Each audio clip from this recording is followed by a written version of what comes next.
Hola amigos, ¿cómo están? Qué gusto saber nuevamente de ustedes. Bienvenidos a mi canal El Proceso Civil en tus manos. Soy Alexander Rioja Bermúdez y esta semana hablaremos de el proceso abreviado.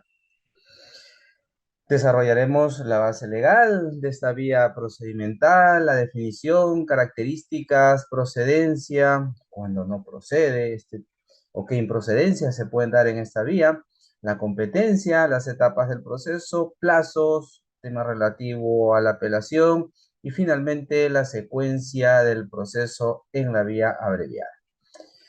En cuanto a la base legal, hay que tener en cuenta que no solamente el Código Procesal Civil de 1993 hace referencia a esta figura y que desarrolla de alguna u otra manera todos aquellos procesos en los cuales se tramitan, ¿no?, en esta vía que lo encontramos en el 486 y siguientes del CPC, sino también hay que tener en cuenta el reglamento de actuación para los módulos civiles corporativos de litigación oral, en el cual se establece la secuencia del proceso bajo el esquema de oralidad y que ahora también haremos referencia, como en otras oportunidades lo hemos hecho con relación al proceso de conocimiento.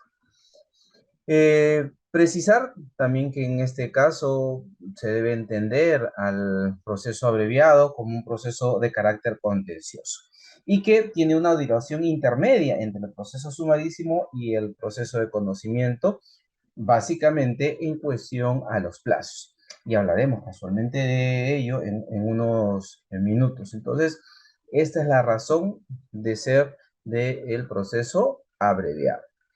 ¿Qué características podemos encontrar con relación a este proceso? En principio diremos que se concentran algunos actos procesales, ¿no? Que permiten la realización propiamente del proceso en un tiempo más breve con relación al proceso de conocimiento.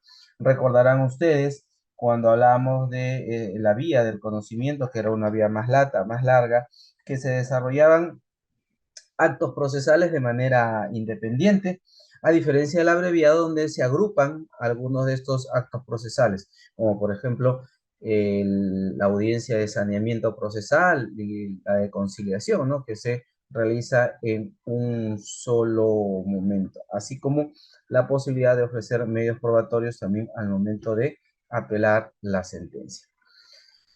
Entender que bajo el esquema del proceso abreviado se tramitan los siguientes asuntos contenciosos, ¿no? Tenemos al retracto, tenemos al título supletorio, a la prescripción adquisitiva, a la rectificación de áreas y linderos, a la responsabilidad civil de los jueces, los temas propiamente de expropiación, ¿no? Y igualmente vamos a encontrar a la tercería, a la impugnación de acto de resolución administrativa, a las pretensiones de carácter patrimonial que sean entre 100 y hasta 1000 unidades de referencia procesal. Los que no tienen una vía procedimental propia puedan ser inapreciables en dinero, o existe alguna duda sobre su monto, o en razón a la naturaleza de la pretensión, el juez considere que es atendible su empleo, ¿no? Eso bajo el esquema que esta pretensión no exija la tramitación, ¿no?, en la vía sumarísima o en la vía del conocimiento. Y en algunos casos que directamente pueda señalar la ley.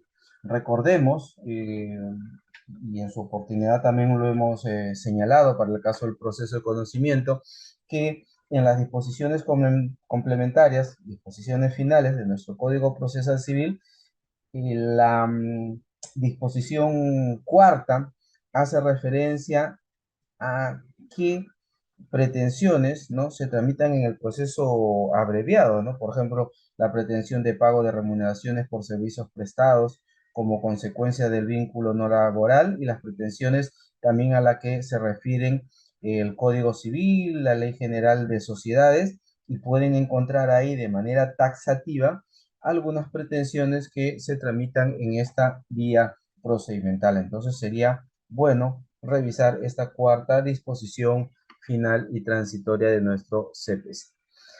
Hay que tener en cuenta que bajo el esquema de este tipo de procesos expresamente el código ha establecido qué figuras o qué actos no proceden o se declaran improcedentes.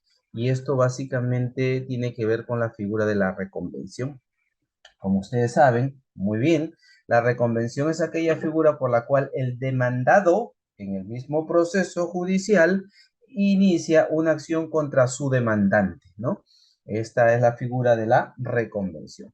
Entonces, la reconvención no procede conforme el Código Procesal Civil en los procesos abreviados de retracto, título supletorio, prescripción adquisitiva, rectificación de áreas y linderos, en el tema de la responsabilidad civil de los jueces y propiamente en el tema de la tercería. Ha quedado vedada esta posibilidad para que el demandado pueda interponer, plantear, ¿no?, reconvención en este tipo de procesos.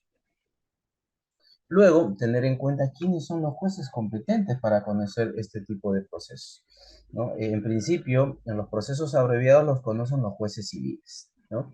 Los jueces de paz letrados solamente aquellos casos en los que la ley establece el conocimiento, ¿no?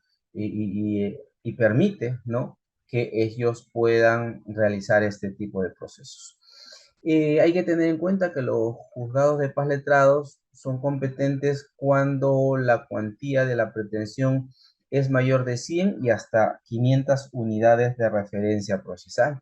En el caso que supere este monto, ¿no?, quienes van a conocer este tipo de pretensiones lo va a hacer el juez civil. Más allá de los aspectos señalados anteriormente, de los tipos de pretensiones fijadas en el 486, hay que tener en cuenta también lo establecido en el 488 del Código Procesal Civil, que hace referencia a la competencia de este tipo de procesos. ¿Cuáles son las etapas en las que se desarrolla nuestro proceso abreviado? Encontraremos una etapa postulatoria, ¿no? También vamos a ver una etapa probatoria, una decisoria, una impugnatoria y finalmente una ejecutoria. Teniendo en cuenta que nuestro proceso civil se lleva bajo el esquema de la oralidad, hay que precisar que tanto la etapa postulatoria propiamente se desarrolla a través de la llamada audiencia preliminar y la etapa probatoria en una audiencia de pruebas. En cuanto a lo relativo a los plazos, ¿no?, el Código Procesal Civil ha sido muy claro en señalar cuáles son los plazos aplicables en este tipo de procesos. Y vuelvo a reiterar, hay que tener en cuenta estos plazos porque con relación al proceso de conocimiento es más breve y sería pertinente que ustedes, como un trabajo personal, individual, podrían elaborar un cuadro comparativo, ¿no?, de los plazos de la vía del conocimiento y la vía del abreviado. Fíjense que para la postulación o para la interposición de las cuestiones probatorias, ¿no?, se realiza esto en el plazo de 3 días. Es decir, el demandado tiene 3 días para poder cuestionar los medios probatorios presentados por la parte demandante. Una vez que el juez admite, ¿no?, estas cuestiones probatorias, el demandante tiene 3 días para absolver las cuestiones probatorias. Estamos hablando propiamente de la tacha o la oposición. El demandado tiene hasta 5 días para poder interponer las excepciones o defensas previas. Recordemos que el 445 del CPC establece un listado de excepciones que se pueden plantear en este tipo de procesos, ¿no? Esto, evidentemente, contados desde el momento en que ha sido notificada la demanda o la reconvención, en los casos que hemos dicho procede la figura de la reconvención. Igual, si el juez admite una excepción o admite una defensa previa, ¿no?, se dispondrá el traslado para que la parte demandante pueda absolverla y se le da el plazo de 5 días para su absolución. Tiene 10 días para contestar la demanda, ¿no?, este demandado, y si hubiera reconvención, el demandante tendría 10 días para efectuar también, en el mismo plazo, el demandado poder efectuar la reconvención. En el caso de que se hubieran ofrecido medios probatorios en la contestación y no se hayan invocado en los hechos expuestos en la demanda o en la reconvención, se puede ofrecer hasta 5 días después, ¿no?, los medios probatorios correspondientes. 10 días para absolver el traslado de la reconvención, si se hubiera planteado ella. 10 días para la expedición del auto de saneamiento, ¿no?, que se cuenta a partir del plazo para contestar la demanda o la reconvención. 20 días para la realización de la audiencia de pruebas, ¿no? Y luego tenemos 5 días para la realización de la audiencia especial o complementaria si el juez dispusiera este supuesto. Finalmente, ya en la etapa propiamente decisoria, ¿no?, el juez tendría 25 días para emitir la sentencia, y ya entrando a la etapa propiamente impugnatoria, las partes cuentan con 5 días para impugnar la sentencia. Estos son los plazos que, como ustedes pueden comparar con relación al proceso de conocimiento, son más breves. Casualmente, de ahí la denominación de proceso abreviado. En cuanto a la etapa impugnatoria, hay que tener en cuenta que en esta vía procedimental tendrán efecto suspensivo la apelación de las resoluciones, la que declara improcedente la demanda, ¿no?, la que declara la invalidez de una relación procesal con carácter insubsanable, recordemos que esto se hace en el auto de saneamiento, la que declara fundada una excepción o defensa previa, y la sentencia.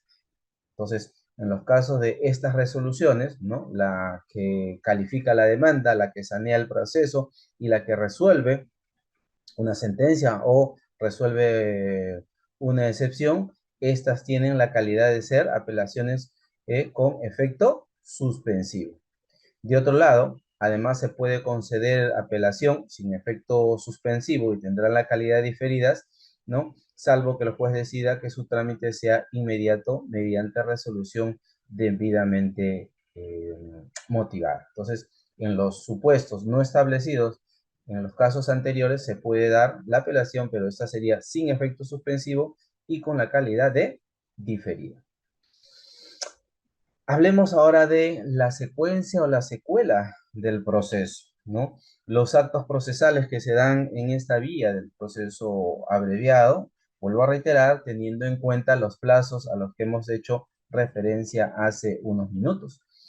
Veremos que bajo el esquema de la oralidad, el proceso oral, ¿no?, el proceso civil oral, al igual que el proceso de conocimiento, el abreviado tiene dos etapas, ¿no?, una audiencia preliminar y una audiencia de pruebas, cada una con sus actuaciones propiamente establecidas bajo los criterios antes señalados.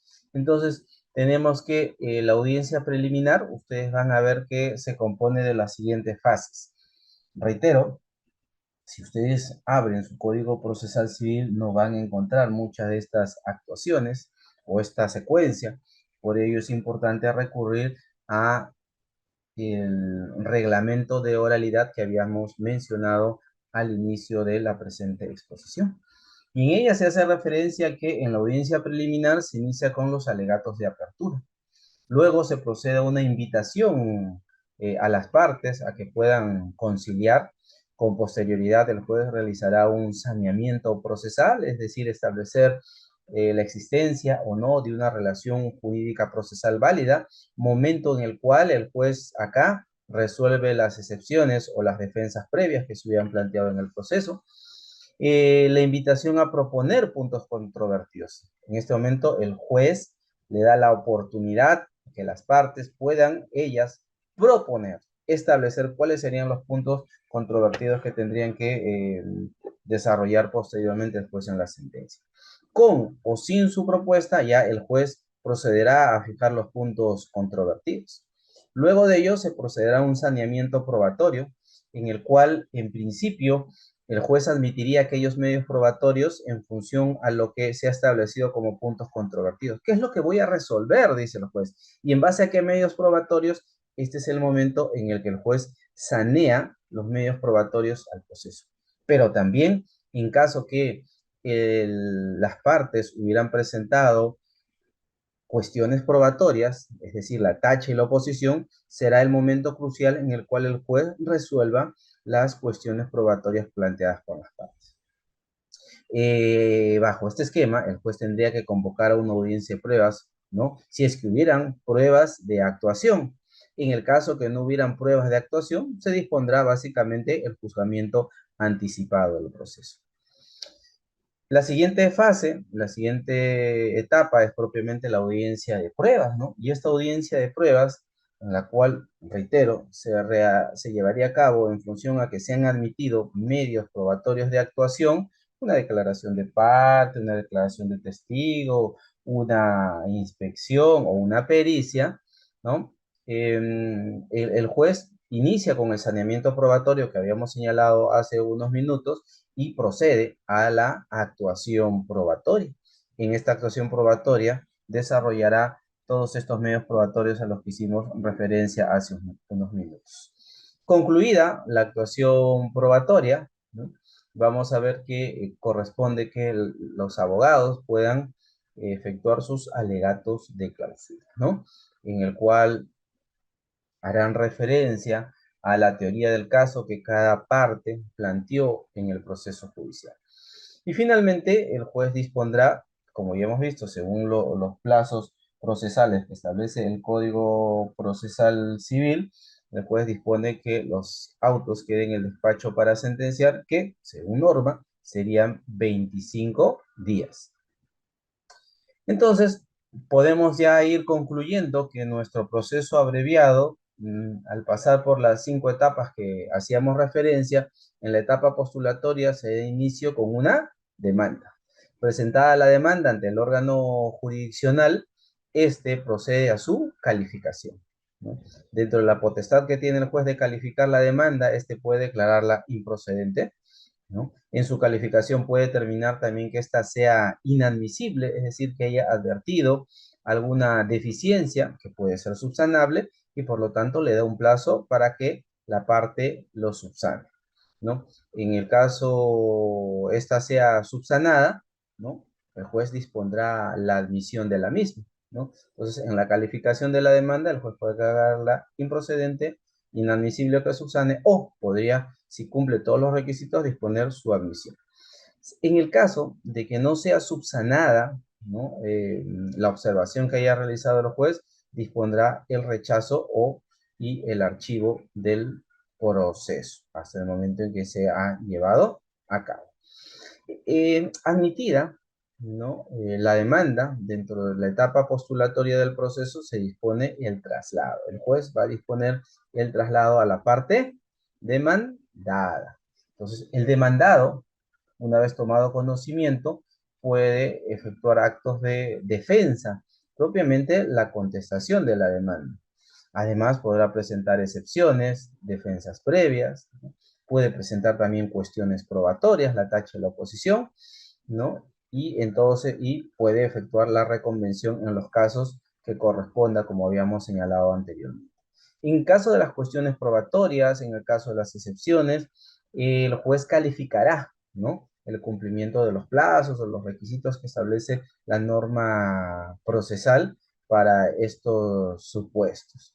Y en caso sea positiva, tanto las excepciones como las defensas previas, el juez dispondrá el traslado a la parte, ¿no? Demandante para que ésta pueda absolver las excepciones o las defensas previas, pueda absolver las cuestiones probatorias o, en el caso se haya planteado una reconvención, pueda efectuar su defensa. Esto propiamente en la figura de la parte demandante, ¿no?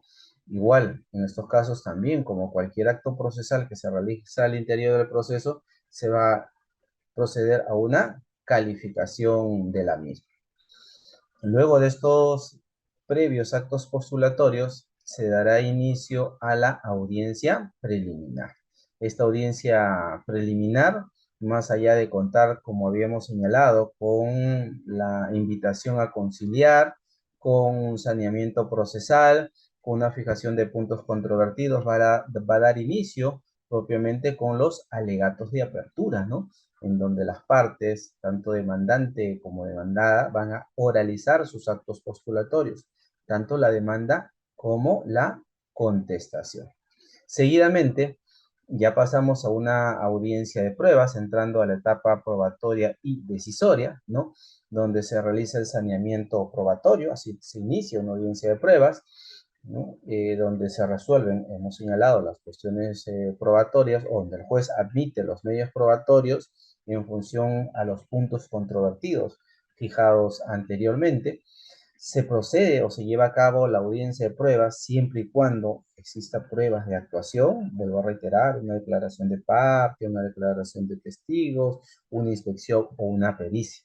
Si no hubiera ello, el juez dispondrá, como hemos mencionado, el juzgamiento anticipado del proceso.